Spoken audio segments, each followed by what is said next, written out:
El tema que vamos a estar viendo en esta hora se titula Perdónanos nuestras deudas, basado precisamente pues en Mateo capítulo 6 y verso 12.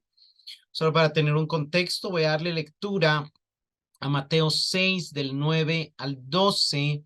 Dice la palabra del Señor: ustedes pues oren de esta manera.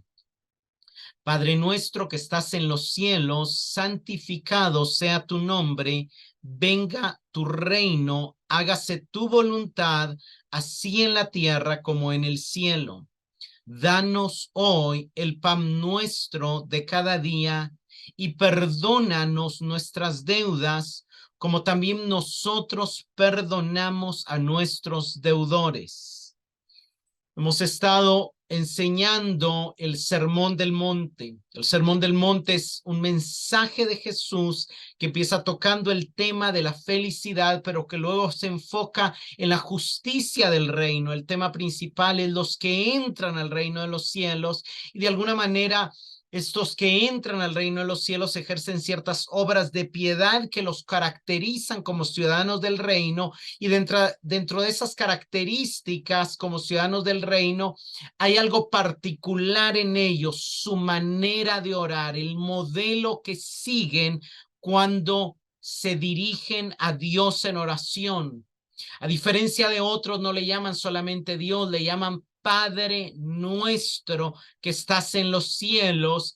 Y ahí en esa petición ellos expresan esa certeza que tienen del amor del Padre, esa certeza que tienen de formar una comunidad, una nueva humanidad, y también la certeza de que Dios reina y es soberano desde los cielos sobre todo lo creado.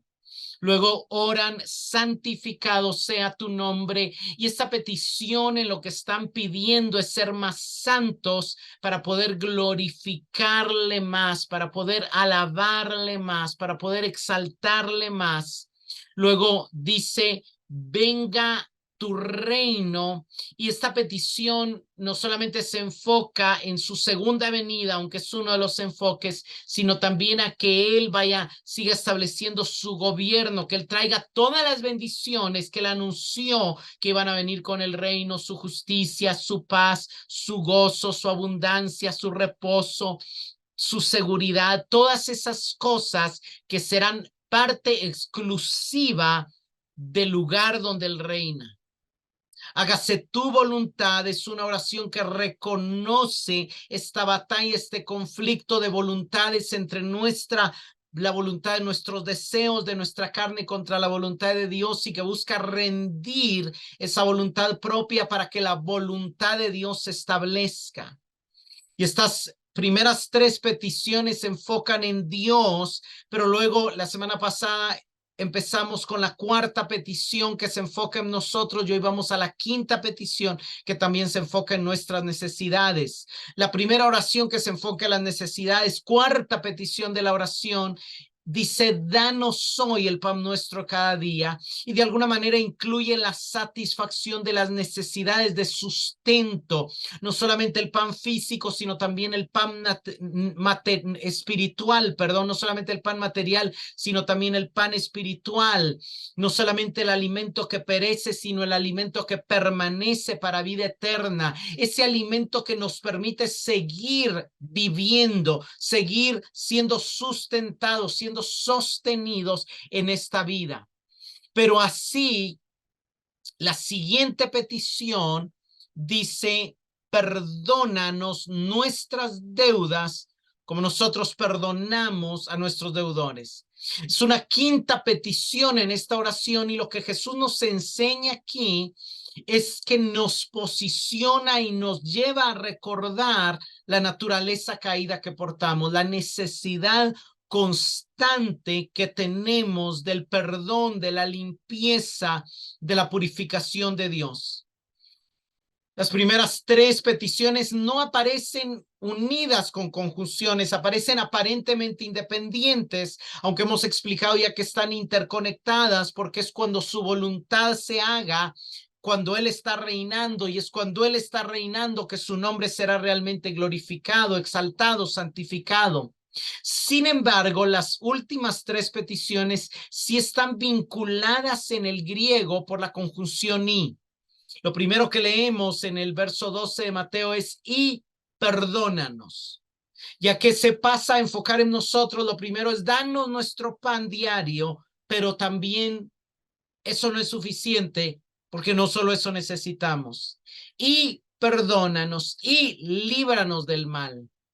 Casi como que nos está dando a entender que el sostén de nuestra vida no basta con el alimento para seguir viviendo.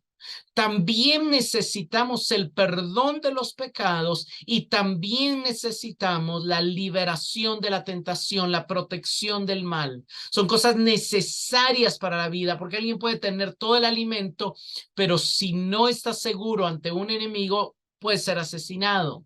Alguien puede tener todo para ser feliz, pero si está con la carga de culpa y si va en el camino y si su vida está apuntando a la dirección equivocada, su vida no va a tener el sentido que pudiera tener. Entonces, estas tres últimas peticiones son necesidades inherentes para que podamos tener esa vida satisfactoria y significativa, esa vida bienaventurada de la que Jesús inició hablando en su sermón.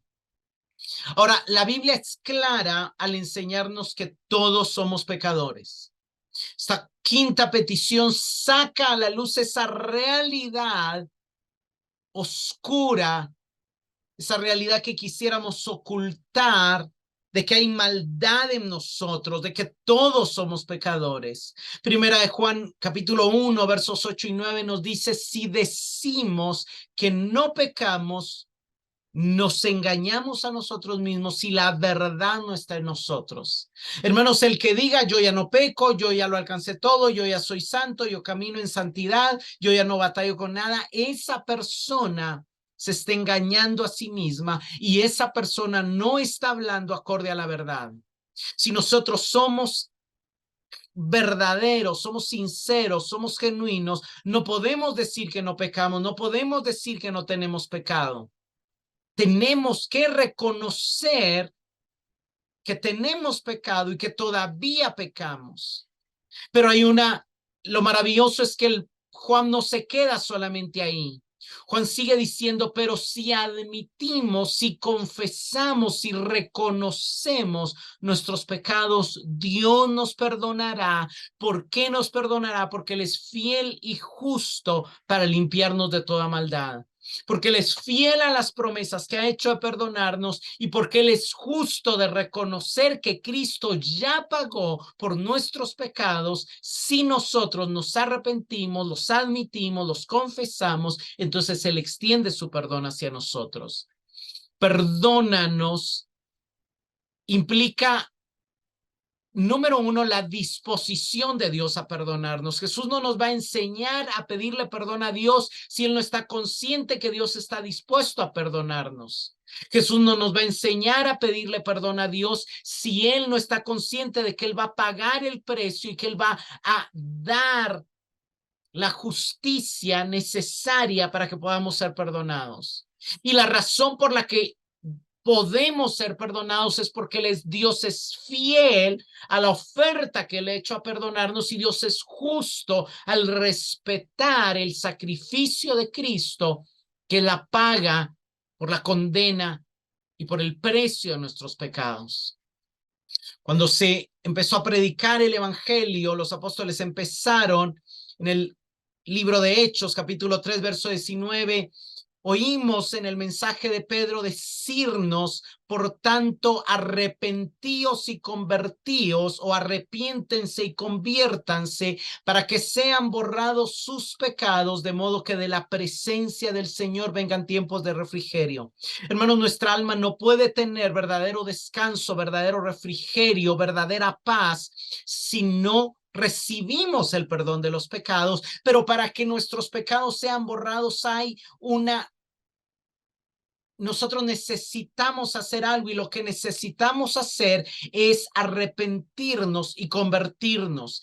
Y parte del arrepentimiento genuino expresa esta oración.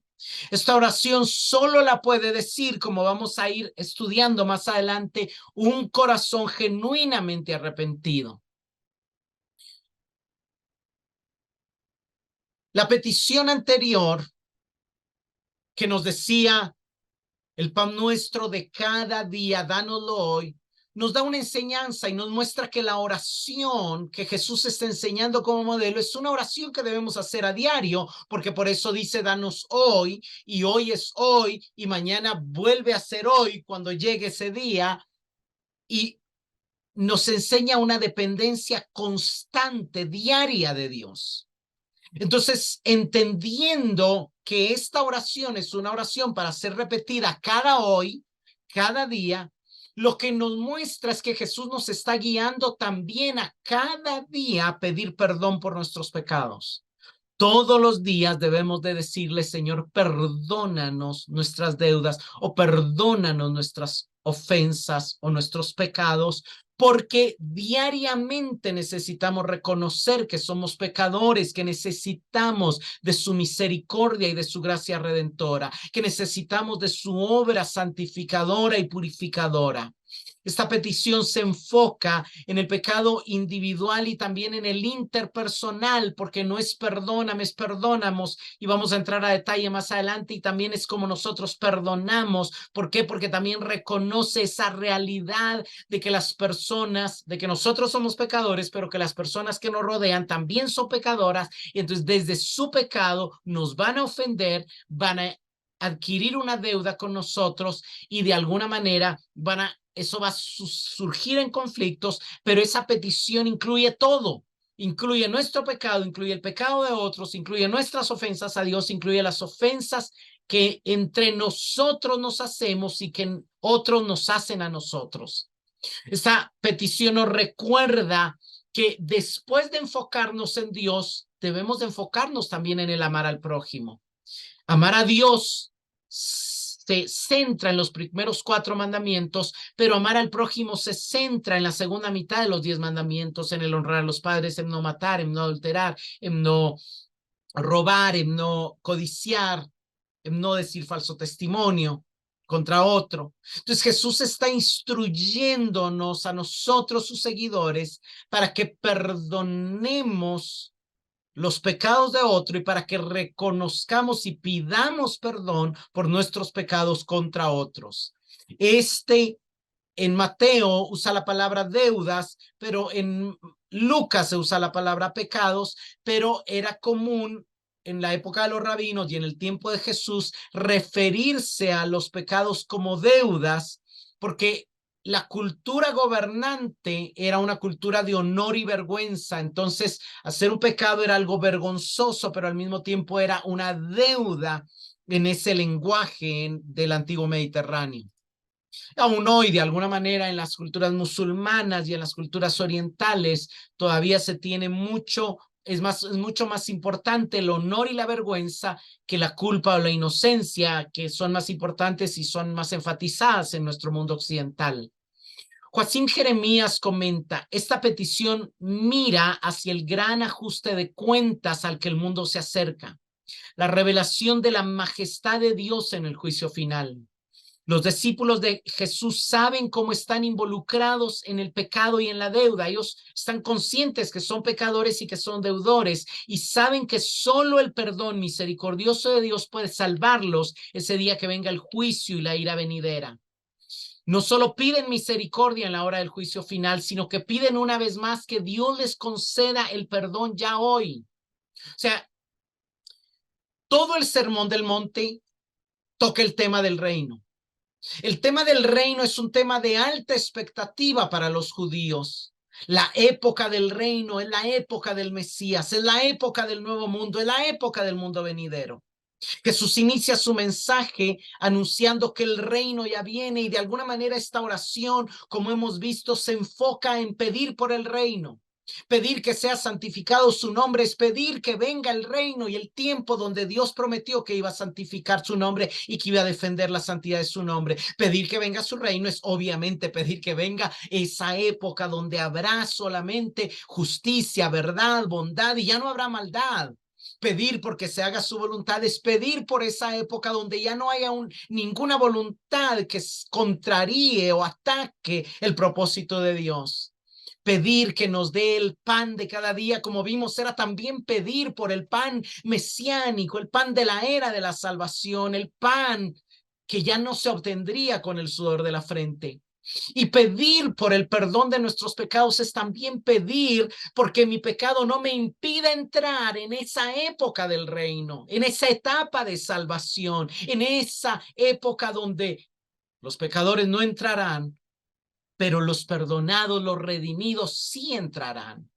El perdón es el mayor regalo de esa era, porque van a entrar redimidos, porque van a entrar perdonados, porque van a entrar gente que no merecía entrar, pero a quienes Dios les prometió que los restauraría y los haría volver a Él y podrían entrar.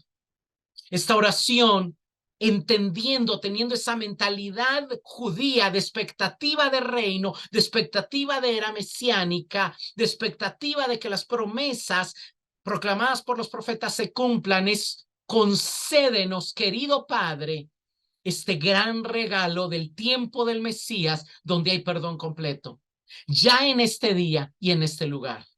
Hermano, la oración del Padre Nuestro es una oración que mira hacia la época del reino y la pide para disfrutarla hoy, aun cuando el reino en plenitud todavía no se ha establecido. Eso es algo que debemos de recordar. Y aquí quiero revisar algunos de los pasajes donde estos profetas que anuncian esa época maravillosa del reino nos muestran que esta petición de perdón se basa en que Dios ha dicho que Él está dispuesto a perdonar y ha prometido que Él va a perdonar a su pueblo. En Isaías 43:25, en uno de los anuncios del reino, el Señor habla y dice: yo soy el que borro tus transgresiones por amor de mí mismo y no recordaré tus pecados. Decir: Señor, perdona nuestras transgresiones, perdona nuestros pecados, perdona nuestras deudas, es decir, cumple esa promesa que hablaste por medio de la boca de Isaías. Jeremías 31:33-34 dice: porque este es el pacto que haré con la casa de Israel después de aquellos días, declara el Señor. Pondré mi ley dentro de ellos y sobre sus corazones las escribiré. Entonces yo seré su Dios y ellos serán mi pueblo. No tendrán que enseñar cada uno a su prójimo y cada cual a su hermano, diciéndole: conoce al Señor, porque todos me conocerán, desde el más pequeño hasta el más grande, declara el Señor, pues perdonaré su maldad y no recordaré más su pecado. Pedir perdónanos es pedir: Señor, inaugura el nuevo pacto. Es una petición que Jesús le enseñó a sus discípulos y que ya en gran parte está respondida, porque Él ya inauguró el nuevo pacto y ya nuestra maldad ha sido perdonada y nuestro pecado ha sido olvidado, porque Cristo ya fue ofrecido como sacrificio. Sin embargo, como seguimos todavía en esa época del ya, pero todavía no, donde ya entramos al reino, pero todavía no está en plenitud, seguimos pecando y seguimos necesitando pedir perdón por nuestros pecados. También Dios había hablado más adelante en Jeremías 33:8: los limpiaré de toda la maldad que cometieron contra mí y perdonaré todas las iniquidades con que pecaron contra mí y con las que se rebelaron contra mí. Dios había prometido que Él provisionaría perdón para su pueblo, daría perdón a su pueblo, nos perdonaría. Jeremías 50:20 dice: en aquellos días y en aquel tiempo, declara el Señor, se buscará la iniquidad de Israel, pero no habrá ninguna. Y se buscarán los pecados de Judá, pero no se hallarán, porque perdonaré a los que yo haya dejado como remanente. Eso sí, los profetas tenían claro de que no todo el pueblo de Dios iba a ser dejado como remanente. Muchos iban a morir, muchos iban a sucumbir ante el juicio venidero y ante los juicios que se iban a dar. Y muchos murieron en los juicios que Dios ejecutó a través de Asiria, de Babilonia, de Roma. Pero había un remanente. Vamos a tocar esto más adelante. Miqueas 7:18-19 dice: ¿Qué Dios hay como tú, que perdona la iniquidad y pasa por alto la rebeldía, no de todos, del remanente de su heredad? No persistirá en su ira para siempre, porque se complace en la misericordia. Volverá a compadecerse de nosotros, eliminará nuestras iniquidades, sí, arrojará a las profundidades del mar todos nuestros pecados. Hermanos, esto es lo que pedimos al decir: perdónanos nuestras deudas, perdónanos nuestras ofensas, perdónanos nuestros pecados. Malaquías 3:17, Dios hablando dice: y ellos serán míos, dice el Señor de los ejércitos, el día en que yo prepare mi tesoro especial y los perdonaré como un hombre perdona al hijo que le sirve. Dios se complace en perdonarnos, pero eso sí, tenemos que pedirle perdón, tenemos que reconocer nuestro pecado para que Él pueda extendernos su perdón. Algo interesante y algo que quiero explicar es por qué Mateo usa la palabra deudas. La palabra en el griego es ofeilema, que se traduce deudas, y que es una palabra bastante extraña, que es interesante que en Lucas la palabra es amartía, que es la palabra más común para pecado y que es la palabra de la que nos habla Romanos 6 y todo el Nuevo Testamento cuando habla de pecados. En el griego bíblico es una palabra extraña donde casi no ocurre, y en la Septuaginta solo ocurre 2 veces en un solo pasaje, que es Deuteronomio 24:10, pero en ese pasaje se traduce de maneras diferentes, se traduce como préstamo y como prenda, y ni siquiera se traduce como deuda. Es un poco extraño que hayan usado esa palabra. En el Nuevo Testamento solo aparece en otra ocasión, que es en Romanos 4:4, que sí se traduce como deuda. Ahora bien, al que trabaja, el salario no se le cuenta como favor, sino como deuda. O sea, si alguien trabajó, se le debe el salario, hay una deuda. La palabra aramea Jobá era una palabra usada por los rabinos y que se usaba en la época de Jesús. Significaba deuda, pero también se usaba mucho para referirse a los pecados o a las transgresiones. De ahí se cree que por el contexto, por el hecho de que Mateo le esté escribiendo a judíos y no a griegos, él usa la palabra deuda porque en la mentalidad judía la deuda era entendida como el pecado. El pecado era una de las concepciones, uno de los significados del pecado, aunque pecado tal cual significa rana en el blanco. La manera en que lo explicaban era aquello que se le debe a Dios y a los demás y no se les está pagando, se está dejando de hacer. Y eso es un concepto totalmente bíblico.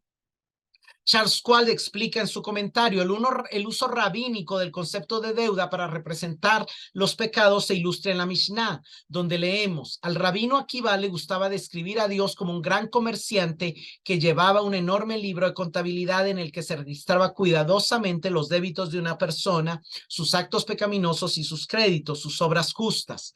Akiva advirtió que Dios enviaría cobradores para cobrar el pago de las deudas en el momento apropiado, estuvieran o no preparados para pagar. O sea, ellos, para explicar de alguna manera, como yo lo hago y como lo hacemos los predicadores, usaban metáforas. Entonces él usaba una metáfora y describía a Dios como un gran comerciante y describía que todas las cosas que él nos mandaba hacer o esperaba de nosotros, si no los hacíamos, eran deudas adquiridas, y que el día del juicio él cobraría todas esas deudas. Vamos a ver, sigamos adelante. En esta oración el pecado se representa como deuda que debe ser saldada.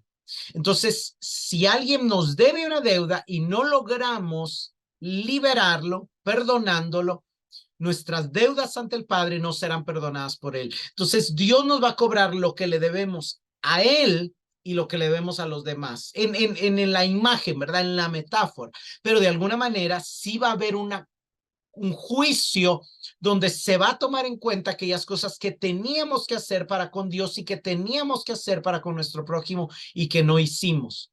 Cuando el verbo perdonar se usa en contextos financieros, significa liberar al deudor de la obligación legal de pagar la deuda. Entonces, aquí, cuando la deuda es moral, Decir perdonar significa liberar al pecador de las consecuencias merecidas por sus acciones. Todos sabemos que la consecuencia merecida por el pecado es la muerte, y de alguna manera la petición perdona nuestras deudas es como decir perdona nuestra vida, es como decir líbranos de la muerte que merecen nuestros pecados. Ese es pero también no solamente va eso, porque es también líbranos de las consecuencias de muerte, no solamente de la muerte eterna, sino de la muerte como pérdida que merecen nuestros pecados aquí. El concepto de deuda, Jesús lo usa porque nos ayuda a entender que estamos fallando en darle a Dios y a los demás, a alguien, lo que le debemos de dar. Ahora, ¿qué es lo que le debemos a Dios? Estos pasajes nos ayudan a entender qué es lo que le debemos a Dios. Romanos 1:21 nos dice, porque aunque conocían a Dios por medio de la evidencia de Dios en la naturaleza, si leemos el 20, no lo honraron como a Dios ni le dieron gracias, sino que se hicieron vanos en sus razonamientos y su necio corazón fue entenebrecido. El punto es de que cuando Dios creó al hombre y creó un mundo maravilloso para que el hombre habitara en ese mundo maravilloso, donde él hizo visible su poder y su deidad a través de las cosas hechas, Dios esperaba que el hombre le honrara y le diera gracias. Dios esperaba que el hombre tuviera la mínima inteligencia para entender que todo lo creado no había salido del azar. Dios esperaba de que el hombre, al ver un amanecer, el mar, la montaña, los ríos, las cataratas, dijera gracias al Dios que creó esto. Dios esperaba que cuando alguien se comiera una manzana, una naranja, comiera carne, se hiciera un asado, dijera honro al Dios que me da esta provisión. Dios esperaba honra y gratitud del hombre por todo lo que le había dado. Pero ¿qué hemos hecho? Damos por hecho de que de plano el mundo nosotros lo hicimos y que de plano tenemos derecho a todo lo que está ahí y que de plano todos nos deben y nosotros no le debemos nada a nadie. Y nos olvidamos de honrar y de darle gracias a Dios. Más adelante sigue diciendo, cambiaron la verdad de Dios por la mentira y adoraron y sirvieron a la criatura en lugar de al Creador. Lo que está diciendo el pasaje es, el Creador merecía que le adoraran, que le sirvieran. ¿Y qué hicieron? Empezaron a adorar al sol, hecho por Dios, no el Creador, no al Creador del sol. Empezaron a servir a la luna, empezaron a hacerle culto a los ríos, empezaron a hacerle culto a las vacas, a las serpientes, a los anfibios. Y hoy le hacemos culto al éxito, le hacemos culto al dinero, adoramos la fama, adoramos los viajes, adoramos el placer, buscamos y nos desvivimos por la comodidad o por tener el control y nos olvidamos de honrar, de dar gracias, de adorar y de servir a Dios. Tenemos una deuda con Dios de honra, tenemos una deuda con Dios de gratitud, tenemos una deuda con Dios de adoración, tenemos una deuda con Dios de servicio y muchos días se nos olvida pagar esa deuda. Y por eso tenemos que pedir, perdónanos nuestras deudas. Pero no solamente con Dios tenemos una deuda, también tenemos una deuda con el resto de los seres humanos. Romanos 13:8 dice, no deban nada a nadie, sino el amarse unos a otros, porque el que ama ha cumplido, el que ama a su prójimo ha cumplido la ley. Entonces tú le debes algo a tu hermano, tú le debes algo a tu vecino, tú le debes algo a tus padres, tú le debes algo a tus hijos, tú le debes algo al desconocido que pasa enfrente de ti, le debes amor. Hermanos, nos debemos amar unos a otros. Dios nos creó con la responsabilidad de amarnos y cuando no nos amamos, caemos en deuda. Entonces tenemos que reconocer y llegar delante de Dios y decir, perdónanos nuestras deudas, Señor. No te estoy dando la honra, la gratitud, el servicio, la oración que tú te mereces y tampoco le estoy dando a los demás el amor que ellos se merecen y que tú me mandaste a darles. Imagínense cuánta sería nuestra deuda si la pudiéramos calcular día a día, qué tanto hemos fallado en estas deudas que tenemos. Imposible. Esta petición en la oración modelo es, por tanto, una súplica para que Dios borre esas deudas, esos pecados de nuestra cuenta moral, de la cuenta moral del discípulo en el libro mayor que será la base para el juicio final. En el juicio final, escrito está en Apocalipsis 20, se abrirán los libros y Dios juzgará a cada persona según lo que está escrito en los libros. En cada, o sea, hay un libro donde están registradas todas nuestras acciones, todas nuestras intenciones, todas nuestras, todo lo que hicimos, todas las cosas que tuvimos la oportunidad de hacer y no hicimos, y todas las cosas que hicimos desde la falta de amor, desde el egoísmo, desde el orgullo, desde la maldad, en lugar desde el amor. Y también todas las veces que no honramos, que no agradecimos, que no servimos, que no adoramos a Dios. Ahí está escrito. Pero hay una provisión para que eso se borre. Y hay una petición para que eso se borre. Y Pablo reconoce esto, y más adelante él escribe en Colosenses que Dios nos perdonó de todas nuestras ofensas, y él usa la palabra, él borró el certificado de deuda con sus obligaciones que estaba contra nosotros y opuesto a nosotros, y lo quitó del camino clavándolo en la cruz. Hermanos, a veces llegamos a un lugar y no nos acordamos y no nos pueden dar un crédito porque hay una deuda, porque estamos en rojo. Alguien puede llegar a la caja y se puede topar con que en el pasado lo atendieron y quedó una deuda porque tal vez no estaba pagando y qué sé yo, para los que vienen en Costa Rica. Pero lo hermoso es que en Dios podemos pedirle, Señor, borra nuestras deudas, perdona nuestras deudas. Y entonces se borra la cuenta. Y entonces tenemos derecho a recibir los beneficios. Ahora, algo interesante y algo que quiero enfatizar es que no dice perdóname. Hermanos, toda la vida algunos de nosotros hemos orado esta oración, que aunque nuestra boca dice perdónanos, nuestra mente y nuestro corazón dice perdóname, porque al fin y al cabo lo que importa son mis propios pecados. Pero una de las cosas que la oración nos enseña también es que Dios quiere que tengamos clara nuestra identidad corporativa. No se trata, desde que ahora, desde que soy seguidor de Jesús, la vida no se trata solo de mí. Yo no soy un individuo aislado que busca entrar al cielo por sí solo. No. Soy parte de un cuerpo. Pablo dice en Efesios 4, del 22 al 25, en cuanto a la pasada manera de vivir, despojaos del viejo hombre que está viciado según los deseos engañosos, renovaos en el espíritu de vuestra mente y vestidos del nuevo hombre. En el Efesios 2 acaba de decir que Cristo creó en sí mismo de judíos y gentiles un nuevo hombre. Esto se podría traducir una nueva humanidad, una nueva comunidad, una nueva familia, y dice, ya no sois extranjeros y advenedizos, sino ahora sois miembros de la familia de Dios. Son un nuevo hombre, son una nueva humanidad, son un nuevo templo, creado según Dios en la justicia y la santidad de la verdad. Por lo tanto, desechando la mentira, hablen verdad cada uno con su prójimo, porque somos miembros los unos de los otros. Estamos interconectados, tenemos una interdependencia. Ya no soy solo yo, soy parte del cuerpo de Cristo, soy parte de la comunidad de los seguidores de Jesús, soy parte de la familia de Dios, soy parte de los hijos adoptados por Dios y pertenezco a un equipo. Y si como equipo pierdo, todos perdemos, y si como equipo meto gol, todos ganamos. Y si alguien pierde, yo soy afectado, y si alguien mete gol, yo soy beneficiado.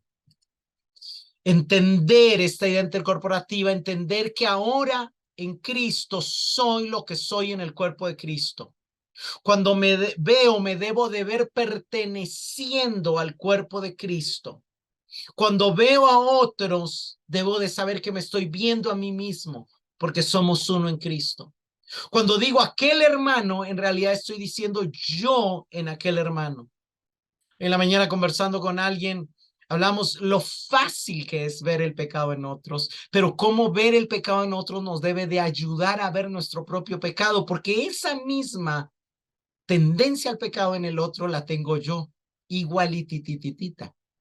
Lo malo es que si él es cercano a mí, su pecado me está afectando, entonces me debo de preocupar porque él supere su pecado para que yo también sea beneficiado, porque en este barco vamos todos juntos. Ya no tenemos una vida individual y separada, sino que edificamos un diseño que busca o que procura expresar a Cristo en la tierra. Hermanos, esta es una verdad más cercana en las iglesias locales, pero no deja de ser verdad en la iglesia universal. Pero en las iglesias locales entendemos que hay un compromiso de velar los unos por los otros, de cuidar nuestro crecimiento en Cristo y nuestra santificación. Ahora, esto no es algo nuevo que solamente trajo Cristo. Cristo lo hizo una realidad más evidente en la creación del nuevo, de la nueva humanidad en sí. Pero los hombres de Dios en el Antiguo Testamento entendían esta identidad corporativa y entendían de que si Israel era salvo, todos eran salvos, y si Israel entraba bajo juicio, todos eran afectados. Ellos entendían que el pecado de la nación afectaba a todos los individuos de la nación. Entonces entendían que para orar tenían que reconocer el pecado. Nosotros tenemos una idea de la vida de Daniel. Daniel era un hombre que obviamente luchó con áreas en su vida, pero en general era un hombre sumamente admirable, oraba 3 veces al día, propuso en su corazón no contaminarse con la comida del rey y no lo hizo, nunca adoró a los ídolos, nunca se postró ante los dioses de Babilonia, ni él ni sus amigos, nunca se postraron ante Nabucodonosor. De alguna manera, la mayoría de pecados por los que el exilio vino, Daniel no participó de ellos, que era principalmente la idolatría, la injusticia, la opresión al pobre, todos estos que ellos señalan como él era un profeta santo. Pero cuando él ora al Señor, leemos esta oración. Él dice, oré al Señor, hice confesión y dije, ay Señor, el Dios grande y temible, que guarda el pacto y la misericordia para los que lo aman y guardan sus mandamientos. Ve al verso 5, hemos pecado, hemos cometido iniquidad, hemos hecho lo malo, nos hemos rebelado y nos hemos apartado de tus mandamientos y de tus ordenanzas. Él no dice aquellos, los idólatras, el rey, aquel, el otro, no. Yo no me he postrado. Y él podría haber dicho, yo no me he postrado ante ídolos, pero él sabe que él es parte de la nación. No hemos escuchado a tus siervos los profetas, y eso que él también era uno de los profetas. Tuya es, oh Señor, la justicia y nuestra la vergüenza en el rostro, verso 7. Verso 8, oh Señor, nuestra, no de ellos, también mía, nuestra. Tiene esa identidad corporativa clara. Porque hemos pecado contra ti. Final del verso 8, verso 9, al Señor nuestro Dios le pertenece la compasión y el perdón, porque nos hemos rebelado contra él y no hemos obedecido la voz del Señor nuestro Dios para andar en sus enseñanzas que él puso delante de nosotros por medio de sus siervos. Él podría decir, yo he andado sus enseñanzas, yo oro 3 veces al día, yo estudio la Biblia, yo busco obedecer. No, no, no, no, no. Él reconoce que él también que el pecado de los demás también lo afecta a él y también él debe de meterse en el paquete cuando pide perdón. No solamente Daniel hace algo similar. En Esdras regresa, restauran el altar, reconstruyen el templo. Él busca estar constantemente predicando la palabra y de repente ve que un grupo se casó con extranjeras. Y entonces él se humilla, se lamenta. Él no se casó con ninguna extranjera. Él no está cometiendo ese pecado específico.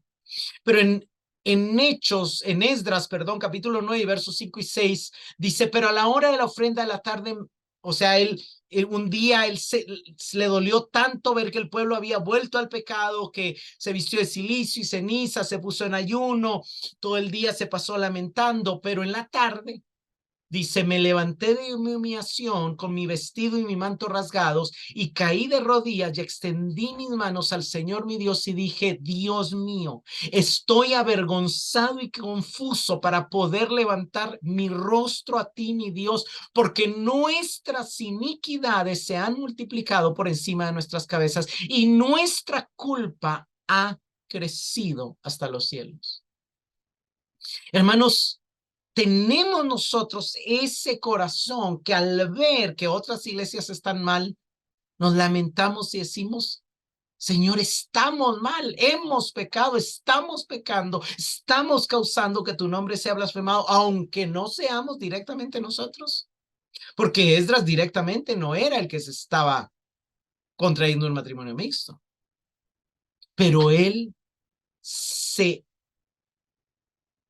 ¿cómo decirlo? Apodera, no sé si es la palabra correcta, pero sí se apodera de la culpa de sus conciudadanos y la presenta delante de Dios como representante de todos y reconoce que el pecado es nuestros pecados y dice, perdónanos, no perdóname. Él tal vez está bien, pero él no va a estar verdaderamente bien si los demás, si todo el pueblo no está bien. Hermanos, esto no se trata de yo crecer en santidad, eso se trata de que como iglesia crezcamos a la imagen de Cristo. Nehemías hace algo muy similar. Nehemías está bien, Nehemías está sirviendo en el palacio, Nehemías no es del grupo que ha regresado, no es del grupo que ha desobedecido la reconstrucción de Jerusalén. Pero cuando él oye la condición en la que está la ciudad, él ora y le dice, Señor, que estén atentos tus oídos y abiertos tus ojos para oír la oración de tu siervo que yo hago ahora delante de ti, noche y día, por los israelitas, tus siervos, confesando los pecados que los israelitas, no que yo, Nehemías, sino que los israelitas hemos cometido contra ti. Sí, yo también. Yo y la casa de mi padre hemos pecado. Yo y mi pueblo, yo y mi nación, yo y los israelitas hemos procedido perversamente contra ti y no hemos guardado los mandamientos, ni los estatutos, ni las ordenanzas que mandaste a tu siervo Moisés. Entonces, hermanos, es importante. Entonces, perdónanos nuestras deudas, nuestras ofensas. Pero la segunda parte de la oración es una segunda parte sorprendente. Dice, como también nosotros perdonamos a nuestros deudores. La palabra como es una partícula comparativa que marca la manera en que se hace algo. De alguna manera, la petición es que Dios perdone los pecados como nosotros también estamos perdonando, pero él no está diciendo que es de la misma manera. De alguna manera, esta partícula en el griego hay dos partículas comparativas. Mateo pudo haber usado el artículo comparativo katos, que significa igual o exactamente como, pero no usó esa porque sabe que nosotros no podemos perdonar exactamente igual como Dios nos perdona. Al contrario, a nosotros nos cuesta perdonar y de alguna manera esta palabra deja entrever que Mateo, que Jesús está consciente de la condición de sus discípulos y lo dice de esa manera y Mateo lo registra de esa manera. No está pidiendo la misma misericordia, está pidiendo más misericordia, pero está expresando que él está dispuesto a demostrar misericordia. Se está demostrando que él ya recibió el perdón de Dios, ya entendió que Dios anhela perdonar, pero ya entendió que también Dios demanda amor y demanda perdón y demanda misericordia. Entonces, la misma petición de alguna manera se podría entender como, Señor, perdóname, perdónanos mis pecados y los de mi pueblo, como también ayúdanos a perdonarnos entre nosotros. De alguna manera, esa es una forma de entender la segunda mitad de la línea sobre perdonar a nuestros deudores. Está haciendo una referencia bastante sorprendente a nuestras relaciones, a la actividad humana, a cómo nosotros estamos perdonando a otros. Y solo en esta petición, el Señor compara nuestras acciones. No dice, venga a tu reino así como nosotros reinamos, o no dice, danos el pan así como nosotros damos, pero aquí hay un efecto causal, hay una hay una importancia en esto porque vemos claramente que el perdón sí va ligado a una actitud del corazón que solamente se puede evidenciar con la disposición que hay para perdonar a otros. O sea, lo que está diciendo Jesús es, no puedes pedir perdón a Dios si no estás preparado para perdonar. Lo que Jesús nos está diciendo es, no podemos orar genuinamente, perdónamos si no estamos dispuestos. No podemos pedir misericordia si no estamos dispuestos a ejercer misericordia para con otros. Y aquí quiero citar a algunos comentaristas rápidamente. Jonathan Pennington dice, la extraña aparente alusión que uno también debe perdonar a los demás que lo han agraviado, a nuestros deudores, recuerda que todo el sermón está señalando que la justicia es un asunto del corazón, de la disposición interior de la persona y de su forma de ser en el mundo. La disposición de mi corazón se refleja en mi disposición para perdonar. Charles Schwartz escribe, la provisión del perdón de Dios puede inspirar al discípulo a perdonar a los demás habitualmente. El creyente luego señala su propio perdón de los demás mientras apela a Dios para que le conceda más perdón. La primera vez que pedimos perdón fue cuando nos unimos a la comunidad. Ya recibimos ese perdón, ya somos partes de la comunidad, ya somos hijos de Dios. Esta no es una oración que está haciendo un incrédulo, esta es una oración que está haciendo un creyente, un hijo, un ya perdonado. Y como él ya está perdonado, pero todavía sigue batallando con el pecado, vuelve a pedir perdón, pero ya entendiendo que él debe de compartir, que él está dispuesto a compartir con otros del perdón que ya recibió por primera vez cuando fue adoptado como hijo. Eso es importante entenderlo. Joacín Jeremías escribe en Mateo 5, 23 al 24, Jesús incluso va tan lejos como para decir que el discípulo debe interrumpir la presentación de la ofrenda para suplicar el perdón a Dios si se le ocurre que su hermano tiene algo en su contra. Debe reconciliarse con su hermano antes de completar la ofrenda de su sacrificio. Lo que Jesús quiere decir en estos versículos es que la petición de perdón es falsa y no puede ser escuchada por Dios si el discípulo no ha aclarado previamente su relación con el hermano. Esta disposición a perdonar, por así decirlo, es la mano que los discípulos extienden de Jesús hacia el perdón de Dios.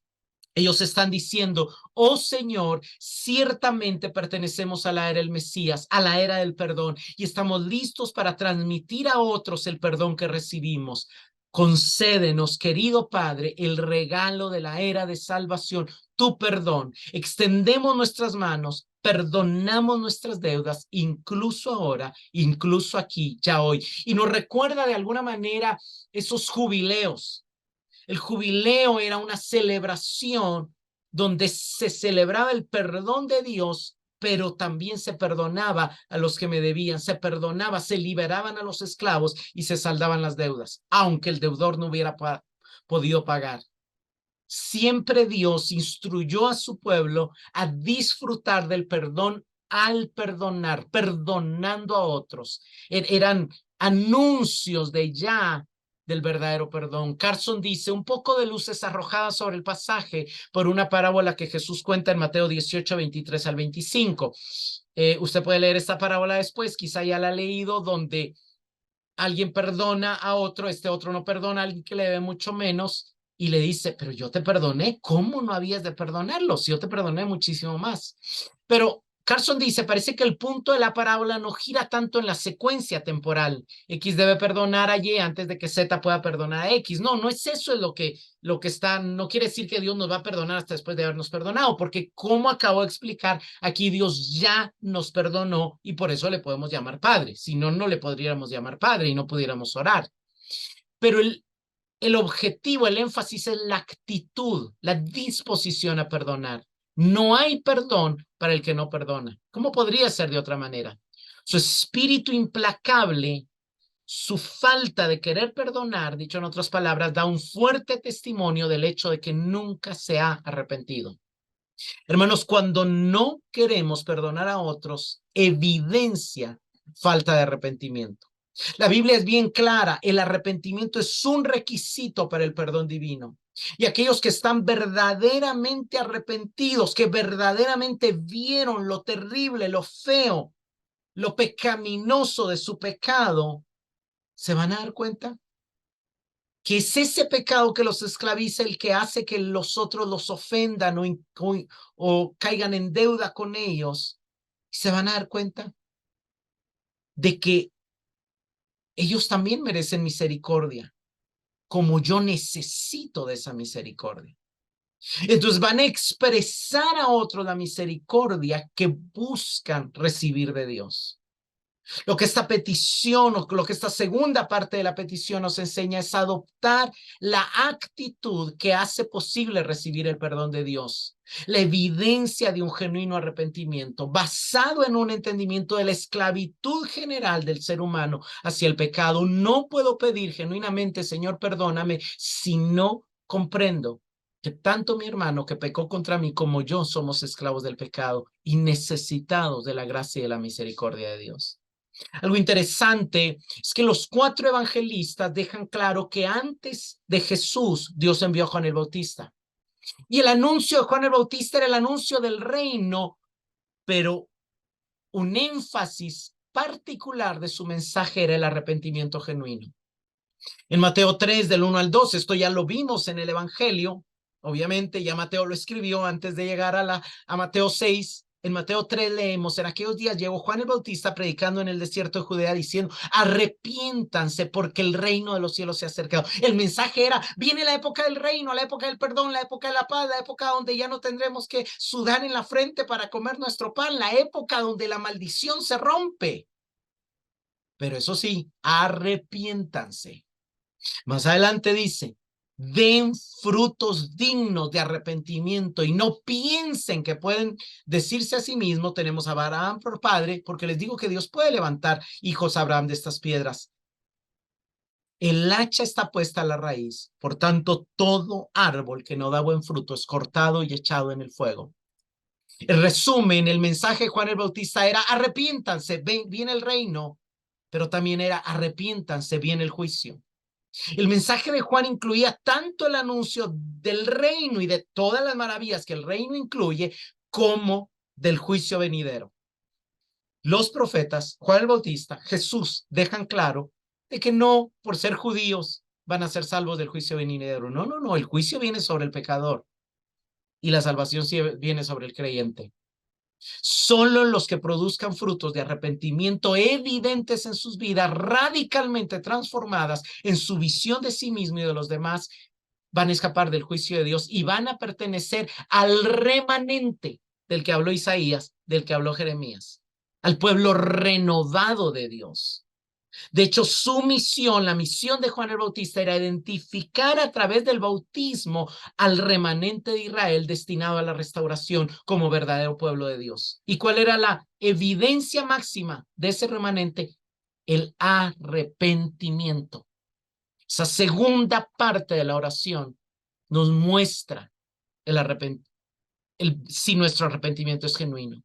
De hecho, nuestra facilidad para perdonar es una medida de nuestra fe.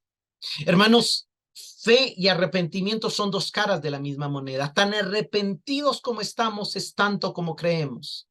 Lucas 7:47 dice, por lo cual te digo que sus muchos pecados les son perdonados porque amo mucho, mas aquel a quien se le perdona poco, poco ama. Hermanos, a nadie Dios le perdonó poco. Pero el que cree que Dios le perdonó poco es porque no tiene una verdadera conciencia de su pecado, es decir, no tiene un verdadero arrepentimiento. Entonces, ama a Dios poco y ama a su prójimo poco. Entonces, no puede orar así como yo perdono, tampoco Dios oye, perdóname. Pero al que sabe que pecó mucho y que se le perdonó mucho, ese ama mucho, tanto a Dios como a su prójimo.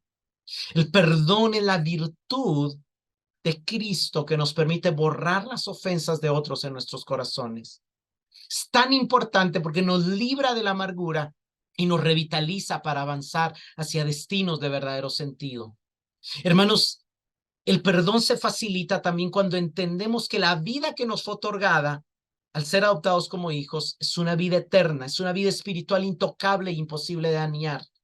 Notamos que el daño recibido a través de la ofensa del otro es solamente temporal y afecta, puede ser que nuestro cuerpo, puede ser que nuestras finanzas, puede ser que nuestras emociones, pero ante la grandeza de la vida eterna que recibimos, es un daño demasiado pequeño. Y nuestra verdadera vida, la eterna, la espiritual, no está en el cuerpo ni en el alma. No radican en las emociones ni en las finanzas. Entonces esto produce un efecto. Puedo perdonar porque he visto la verdad de lo que Dios me ha dado y he visto que lo que aquel me hizo no fue nada. Nunca fui en realidad dañado, nunca fui en realidad ofendido. Entender esta petición es entender que pedimos perdón tanto por nuestros pecados personales como los de nuestros hermanos y hermanas, porque todos estamos aún luchando contra el pecado, todos. Pero también es entender que pedimos perdón porque hemos entendido la esclavitud del pecado, porque ya hemos sido perdonados, porque estamos dispuestos a perdonar y porque estamos preparados para perdonar no solo las ofensas que nos han hecho en el pasado, sino cualquier ofensa que pueda venir en el futuro. Ese es el entendimiento de esta petición. Ahora, lo impresionante de Jesús es que Jesús nos enseñó a enseñar esta oración sabiendo que le costaría la vida. Él le dice a un hombre, tus pecados te son perdonados. ¿Basado en qué? En el precio que le iba a pagar. En la Santa Cena, él dice, esta es mi sangre del nuevo pacto que es derramada por muchos para el perdón de pecados. En Efesios 1:7 leemos, el de en él tenemos redención mediante su sangre, el perdón de pecados según las riquezas de su gracia. Primera de Pedro 2:24 nos dice que él mismo llevó sobre su cuerpo, en su cuerpo sobre la cruz, nuestros pecados. Tito 2:14 nos muestra que Cristo se dio a sí mismo por nosotros para redimirnos de toda iniquidad y purificarnos como un pueblo celoso de buenas obras. Hebreos 1:3 nos dice que después de llevar a cabo la purificación de los pecados, se sentó a la diestra de la majestad en las alturas. Hebreos 9:26 nos dice que hubiera sido muy difícil perdonar todos los pecados bajo el viejo sistema, pero Jesús se presentó una vez y para siempre. El sacrificio perfecto, el mismo como sacrificio, lo presentó en la consumación de los siglos para quitar de en medio el pecado. Y este término es impresionante porque lo que está diciendo el autor es que en el momento en que se paga la deuda por el pecado de toda la humanidad, la maldición se revierte, la gracia se derrama, brilla en su máxima expresión, los siglos se consuman. Es decir, el tiempo cumple su propósito porque el problema fue resuelto. El primer, principal y mayor problema del mundo ya fue resuelto cuando Cristo quitó el pecado en medio, en la cruz. Y más adelante dice, así también Cristo fue ofrecido una sola vez para llevar los pecados de muchos y aparecerá por segunda vez sin relación con el pecado para salvar a los que le esperan. El punto es que él ya no viene a lidiar con el pecado, ni con la maldad, ni con el enemigo. Eso ya lo venció en la cruz. Él viene a manifestar y establecer su victoria obtenida ya en la cruz y él viene a demostrar la perfección de la salvación que ya nos otorgó, pero que todavía no somos lo que hemos de llegar a ser, dice Juan, pero ya somos hijos de Dios, pero aún falta que seamos como Él es. Pero Él viene a transformarnos, a hacernos como Él es, Él viene a glorificarnos, Él viene para salvar a los que en Él esperan y mientras le esperan, oran, perdónanos mientras perdonamos. Como preguntas de reflexión, ¿reconoces lo mucho que necesitas de su perdón? ¿Que necesitamos de su perdón? ¿Estás consciente de que el perdón de tu hermano también te afecta? ¿O te es demasiado fácil decir, ay, sí, pobrecito, pero bueno, allá él, que se joda él, que peque él toma esa decisión? No, te afecta también a ti, me afecta también a mí. Tenemos que decir, Señor, perdónalo, sácalo de esa esclavitud, perdónalo a él, perdóname a mí, perdónanos a todos nosotros, nuestras ofensas. Todos necesitamos de tu perdón. ¿Te ayuda a ver el pecado de tu hermano, tu propia debilidad? o te alimenta tu orgullo y tu falsa superioridad y tu hipocresía, o te hace ser más fariseo. Debemos de preguntarnos estas cosas. ¿Valora la obra de Cristo realizada en la cruz para resolver el gran problema de nuestro pecado? ¿Entendemos que su muerte fue realmente terrible y trágica y que no tenemos la capacidad de comprender lo que fue soportar la ira de Dios en medio de 3 horas de tinieblas por nuestros pecados? Que fue algo más que la sangre, más que los latigazos, más que la corona de espina, más que las humillaciones. Fue algo sumamente terrible para poder perdonarnos. Demuestra tu disposición a perdonar a otros, que tu arrepentimiento es verdadero y que tu fe es no fingida. Porque si no puedes decir sinceramente, como también nosotros perdonamos, es una evidencia de que tu petición de perdón no es genuina. Señor, te damos gracias por tu palabra y hacemos esta oración que tú nos enseñaste a hacer. Perdónanos. Nosotros, nuestros hermanos, nuestras hermanas, estamos batallando todos contra el pecado. Tenemos la deuda contigo de honrarte, de darte gracias, de servirte y adorarte, y constantemente fallamos y no lo hacemos. Constantemente, Señor, adoramos y servimos y nos apasionamos por lo creado y no por el creador que eres tú. Tenemos la deuda de amar, de comprender, de extender gracia y misericordia para con los demás, y constantemente también fallamos. Nuestra deuda es grande, pero te pedimos, Señor, un genuino arrepentimiento. Que abras nuestros ojos y nos ayudes a ver la realidad del pecado que afecta a todos, y también de la gloriosa vida que nos fue otorgada ya habiendo sido perdonados de nuestros pecados, ya habiendo sido cancelado el certificado de deuda que había contra nosotros cuando tú lo clavaste en la cruz. De manera que podamos regocijarnos en pertenecer a la era del perdón, a la era de la salvación, a la era del reino, y podamos gozarnos y deleitarnos en extender el perdón y la gracia que tú nos has concedido hacia otros que como nosotros luchan con su naturaleza pecaminosa. Gracias, Señor, porque un día entraremos plenamente también en esa era donde no habrá más pecado y donde todos los que estemos ahí llegaremos, porque tú tuviste a bien perdonar nuestros pecados, purificar nuestra iniquidad y ponerle fin a nuestra maldad. En el nombre de Jesús te adoramos. Amén.